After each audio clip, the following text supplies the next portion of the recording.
This is where all the grease, and we have a big problem with grease. As you can see, look, this is about a week's worth of debris. We have a tremendous issue with grease. That's all rags and grease? Rags and grease. And what we do is we take and suck this out and then we treat it in place. This is where we breed. I always say bugs, and everyone's like, well, I want to see the bugs. It's actually bacteria. We call them bugs.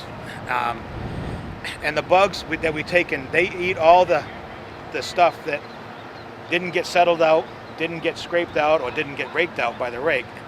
All the urine, which is basically ammonia.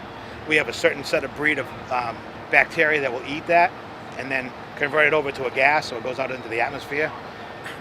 We have another breed, a different type of bacteria that will eat all the other waste products, some of the grease, some of the other human waste and stuff like that. So we try to maintain a certain amount of what we call it as mass. It's and we call it mixed liquor, which basically is our bug mass. We maintain a certain ratio for bugs, we call food coming in, the sewage coming in. So where do you get these bugs from? They're in everybody. They're a bacteria that's found in every single person, animal living, whatever like that.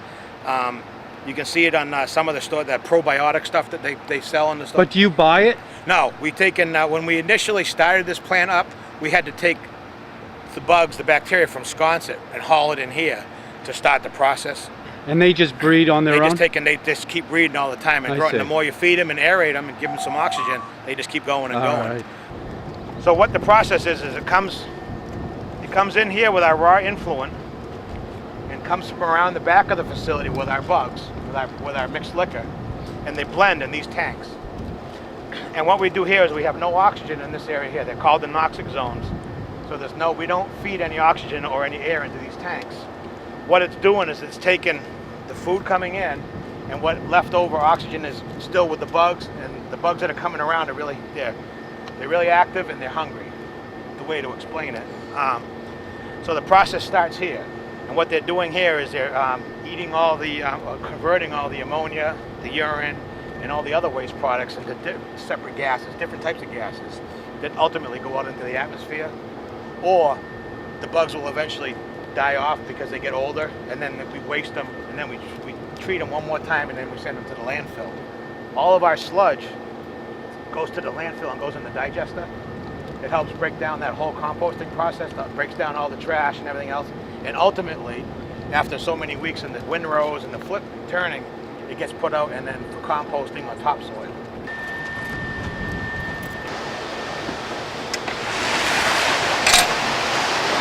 And if you happen to get a smell of this, it's a very unique smell. It's a musty or a mildewy smell. It no longer smells like any waste.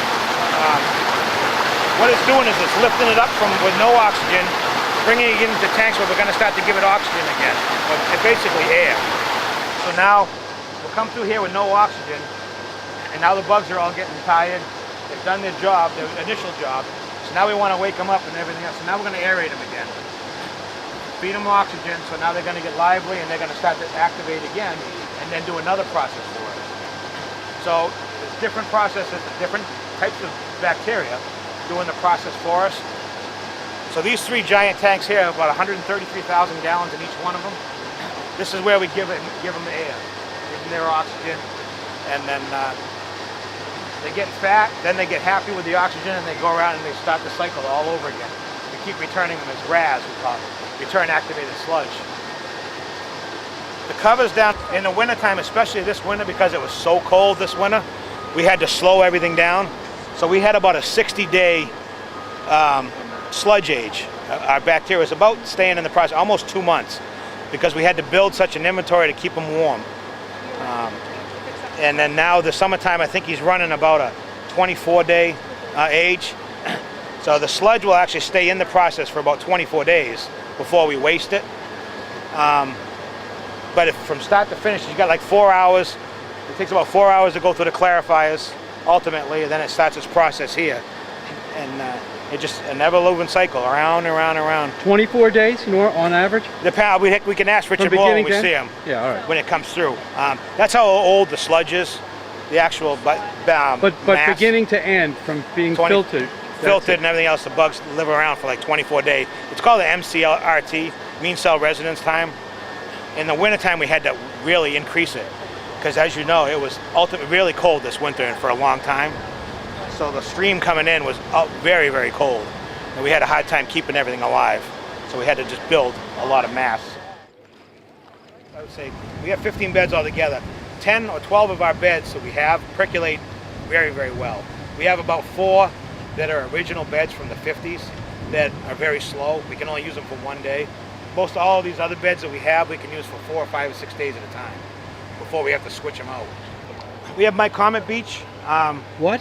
My Comet. That's My Comet You over see there? where that parking lot is? Yeah. At the end of My Comet Road, when you get to the end, you can take a left. That's the parking lot right there for My Comet Beach. Okay, now isn't that the nude beach? Yes. Okay. Yeah, I saw your car there the other day. Oh yeah, were you using the binoculars, Yeah. David, again? We have binoculars, yes. Uh-huh.